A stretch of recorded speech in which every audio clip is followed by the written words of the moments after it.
नमस्कार नौजवान साथियों, सफलता के सूत्र की कड़ी में आज एक नई कहानी आप लोग के साथ। यह गुरु और शिष्य की कहानी है।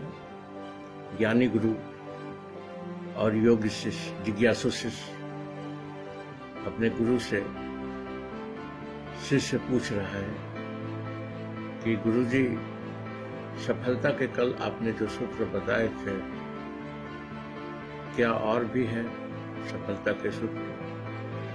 गुरु ने कहा कि चलो हाँ, और भी है, चलो बताते हैं। और गुरु और शिष्य दोनों जंगल पार कर रहे हैं साथ में। जंगल पार करने के क्रम में गुरु की नजर एक खरगोश की पर पड़ती है। गुरु ने देखा कि एक खरगोश जो है किसी गड्ढे को खोद रहा है।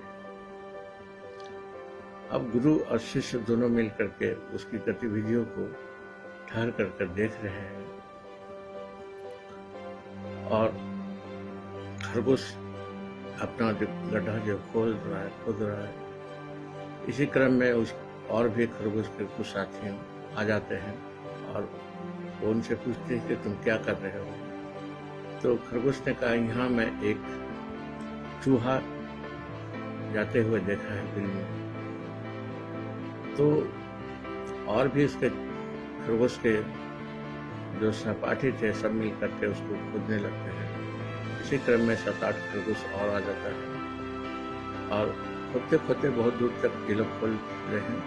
लेकिन उसमें से कुछ खरगोश को यह शक हो जाता है कि शायद यह हमको यह खरगोश मूर्ख बना रहा है और वह जो है कहता है कि इसमें कोई चूहा हुआ नहीं है, तुम हम लोग को मूर्ख बना रहे हो और अपना समय को भी बर्बाद कर रहे हो। तो इतना बोल करके और सब अन्य जो खरगोश थे आस्ते आस्ते निकल गए। लेकिन वह खरगोश अंत तक खोदते रहा और उसे चूहा मिल गया। अब यह देख करके शिष्य की भी जिज्ञासा बढ़ी। तो वो गुरु से पूछता है कि वो लोग साथ जो उसके साथी थे वो लोग क्यों चले गए और यह क्यों इस तरह से खोदते गया और वह जो है अंत में उसको चूहा मिल भी गया। तो गुरु ने उस घटना को शिष्य के मनों में सफलता के सूत्र से जोड़ते हुए कहा कि वह जो खरगोश ने देखा, वह चूहा एक लक्ष्य था। और ये जो देख रहे थे ना, लक्ष्य को प्राप्त करने के लिए सब लोग लगते हैं, उसी में से वो भी खरगोश लगा था और उसको देख करके और भी साथी सब उसके खरगोश के लगे रहे उसमें।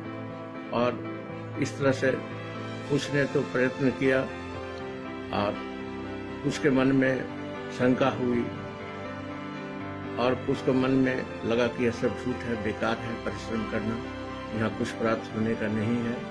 और इस तरह से और सब खरगोश जो है लौट गया। लेकिन वह खरगोश जिसने चूहे को देखा था, अर्थात उसका लक्ष्य जो था, उसका विजन जो गोल के प्रति उसका विजन जो था, उसका विजन क्लियर था, क्योंकि वह स्पष्ट रूप से देख चुका था कि चूहा है और उसे धैर्यपूर्वक लगातार मेहनत किया और वह सफलता प्राप्त किया। उसी तरह से हमारी भी जिंदगी है। अगर हम अपने जीवन में कोई लक्ष्य बनाते हैं तो हमको लक्ष्य के प्रति सर्वप्रथम हमारा स्पष्ट दृष्टिकोण होना चाहिए, क्लियर विजन होना चाहिए। अगर हमारा विजन क्लियर है तब जो है धैर्यपूर्वक उस लक्ष्य को प्राप्त करने के लिए मेहनत जो है लगातार रिपीटेडली करते रहने पर हमको वह अपना गोल जो है, एम जो है, वो हमको प्राप्त हो जाता है। और इसमें कोई शक नहीं, अगर जो इस मार्ग को अपनाता है तो निश्चित रूप से वह अपने जीवन के लक्ष्य को प्राप्त कर लेता है। स्टोरी ऑफ द मोरल यही है कि हमें अपने जीवन में अगर हमें सफलता प्राप्त करना है तो हमें लक्ष्य के प्रति हमारा दृष्टिकोण स्पष्ट होना चाहिए और धैर्यपूर्वक लगातार उस लक्ष्य को प्राप्त करने के लिए कार्य करना चाहिए। सफलता एक दिन कदम चूमेगी ही। फिर मिलते हैं अगली कहानी में।